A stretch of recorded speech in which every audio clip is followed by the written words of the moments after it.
काय काय दिवाळी संपली तरी वाती कसले वळत बसलीस तू?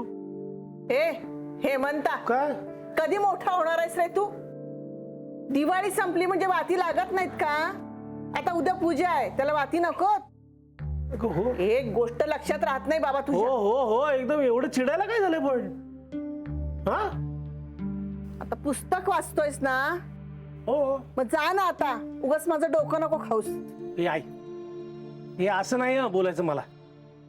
मला आता सगळं लक्षात राहतं. हा परवाच्या दिवशी दादा पण म्हटला ना, त्याच्यामुळे मी विसरभोळा झालोय.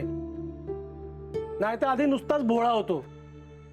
तरी पण तू त्याला काहीच बोलत नाहीस ग, सारखं मलाच बोलत असतेस. नको असलेल्या गोष्टी बरोबर लक्षात ठेवतोस अगदी. अजिबात नाही. महत्वाच्या गोष्टी पण लक्षात राहतात माझ्या. काही वेळापूर्वीच वहिनीने येऊन सांगितलंय आम्हाला की आपल्यामुळे जहागीरदार कुटुंबावरती संकट आलंय आणि त्याच्यामुळे तू, दादा आणि वहिनी तुम्ही सगळेच टेन्शन मध्ये आहात. बरोबर ना?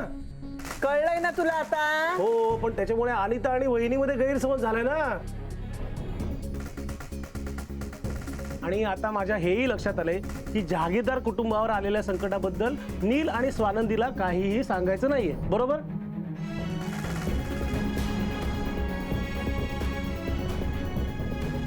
बरोबर. जा जाऊ वाचायला. जा. धन्यवाद.